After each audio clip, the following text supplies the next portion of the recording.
Good evening, Collegiate Americans. Welcome back po dito sa ating YouTube channel. Ayan, kamusta po kayo? Happy Wednesday evening sa atin pong lahat. And nandito na naman nga po ako, si Gandara, ang inyo pong Collegiate Americans na maghahatid po sa inyo ng mga latest na update and fresh na balita hinggil po sa TVJ and Digital Americans. And syempre, sa mga suliranin na kanila pong kinakaharap hinggil po sa Itbulaga. Kaya naman kung hindi ka pa nakaka-subscribe, maaari mong pinutin ang subscribe button and notification bell para mag-updated at una ka sa mga inilalabas natin balita. And eto nga, simulan po na ang atin pong balitaan at talakayan. Ito po ay pumapatungkol Collegiate Americans sa TV5 na kung saan ako mayroon pong nagpapakalat ng balita tungkol po sa TV5 na kung saan ay matitigil po ang operasyon ng TV5 sa digital TV and analog. So nabalitaan niyo na rin po ba yan?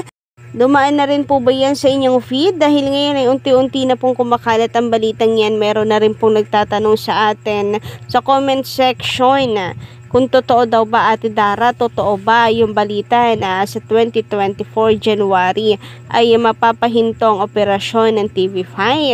So nakakagulat naman yung mga ganong katanungan kasi as far as we know, ay okay naman po ang TV5. Mataas rin po ang nakukuha nitong ratings sa ngayon, lalo na po ang Batang Quiapo, ang TVJ. Mula nung lumipat po ang TVJ, talaga naman po unti-unti nagiging successful ang mga palabas po nito. Kaya nga tayo ay looking forward na maisahan at matalo na po overall ng TV5 ang GMA, tapos biglang ganito yung maririnig natin balita. Yung itatanong po sa atin ng mga Collegiate Americans po natin, nakakagulat naman. Pero bago nga po natin na simulan na ang balitaan hinggil po dito, alamin ang buong detalye, narito po muna ang ilan sa mga napili po nating i-shoutout for today's video. So, nais ko po muna palang i-shoutout itong si Biyahe ni Bu. Sabi po dito kasi ni Sir, Ma'am Gandara, pag-greet ako bukas. So, hindi po tayo nakapag-vlog kaninang umaga, kaya ngayon na lamang po, no? Biyahe ni Bu, shoutout po sa inyo. Masayang pagkabuhay daw po niya pag nabati po natin. Ayan, wish granted. Ganon din po dito kay Bianca and Daisy by Rebecca. Sabi po niya rito, hello Miss Gandara, Collegiate Americans ako. Since lumipat sila sa TV5, hindi na ako nanonood sa GMA, pa-shoutout naman. Rebecca Heiner from Texas, thank you. Ayan, shoutout po Rebecca Heiner from Texas. Ganon din po dito na i-shoutout na rin po natin sila Sir Reynante Santos. May gagayahin na naman daw po ang kabila. Mel Gibbs Vergara, magandang gabi, pa-shoutout. Daniel Abigail Kabahog, shoutout. Lito Roque, shoutout. And of course kay Miss Mendoza Joey, shoutout and magandang gabi po sa inyo. Hindi rin po papahuli sila Sir Troy de la Cruz. Ayan, pinahirapan tayo ng ilang araw. Ito po pala ay binaliktad lang. Ayan, ang Gandara na maganda. Ven Lemar, Juntoy Utoy, June Aves, shout out. And last but not the least, Miss Daniel Abigail Kabahog. So maraming salamat po sa inyong lahat sa mga na-shoutout natin ngayong gabi. Kung kayo nakatambay ulit ngayon dito sa ating YouTube channel. Basta may kinalaman po sa TVJ and Digital Americans, sagot na po natin yan. And eto na nga, Collegiate Americans. So may nagkakalat po ng balita hinggil po sa TV5. Grabe nga naman yon. Kaya tayo po, paalala po natin parate sa atin pong mga kapatid. Huwag po tayo basta-basta maniniwala sa mga kumakalat na chismis. Alam naman po natin ang kalaban. Gagawin po ang lahat para lamang po magiba ang pundasyon ng TVJ. So hanggat wala pong inaanunsyo na official ang TV5 ay wala pong katotohanan ang mga naririnig po nating balita. So sa mga nagtatanong and nagwo-worry, of course, kasi for sure niyan madadami daw po ang EAP. Malulungkot na naman daw sila kasi 'di ba dati nitong nakaraan nung first time po Isang buwan na nawala po ang TVJ. Kasi nga, nag-resign sila sa Tape Inc. Nalungkot po ang sambayan ng Pilipino and mukhang mauulit na naman daw na ano po sila, nababother. Ngayon, wala pa pong opisyal na anunsyo ang TV5. So, wag po tayong maniwala basta-basta sa ganito pong balita. Hindi po mawawala ang TVJ.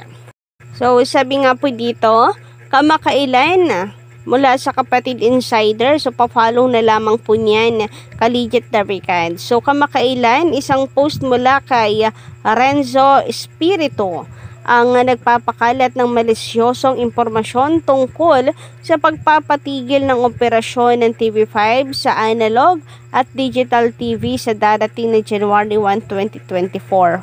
Fact check. Walang anunsyo ang pamunuan ng TV5 ukol dito kaya tuloy-tuloy lang ang pag-era ng TV5, mapa-analog o digital TV. Isang payong kapatid, maaaring bisitahin lamang sa mga lehitimong social media pages.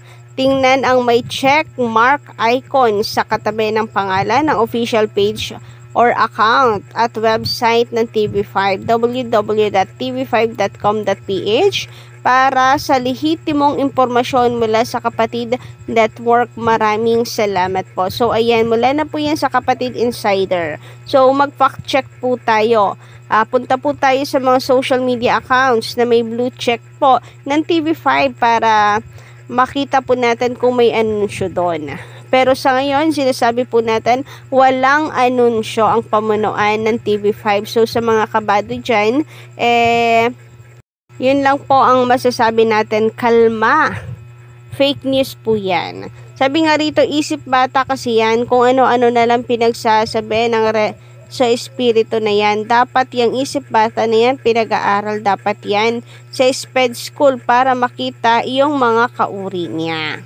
And eto pa, Kapatid Insider, sana iparating nyo na sa TV5 ang ganitong malisyosong balita para sila rin ay maibalita din ito sa viewers on air at ituloy pa rin ang Kapatid Network TV5 ang pagpapalakas, paglinaw at paglawak ng signal sa Metro at Mega Manila hanggang sa mga remote areas ng Pilipinas, para mas marami ang makapanood ng inyong istasyon. So, ulitin po natin, Kaligit Tarikads, fake, base po dyan sa post ng Kapatid Insider.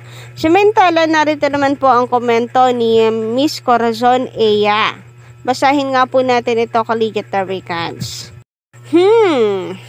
Kung hindi siya scripted, bakit sila nag-aabang?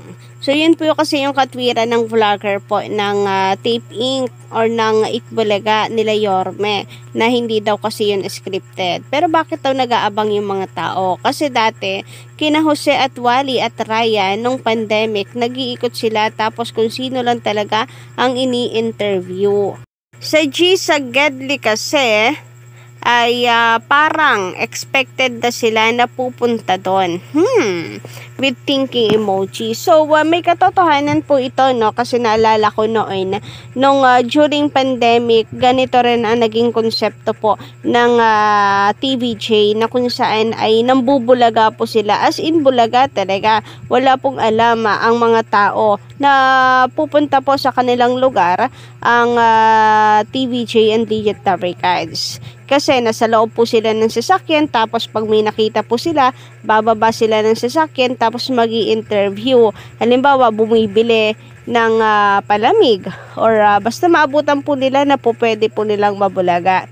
And yun yung tunay na hindi po scripted. And yun yung tunay na surprise. Surprise sa tanghalian.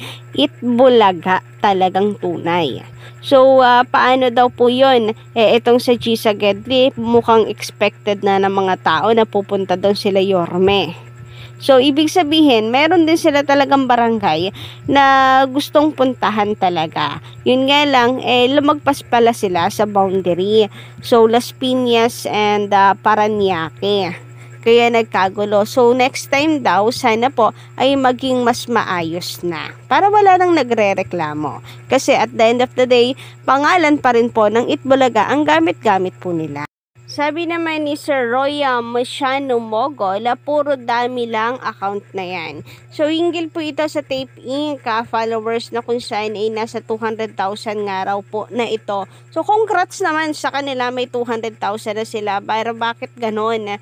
Ang viewers nila 500 lang. Sayang naman ang dami ng kanilang followers, 500 lang yung nanonood. Kaya napapakomentan to. Ano yan? Lokohan?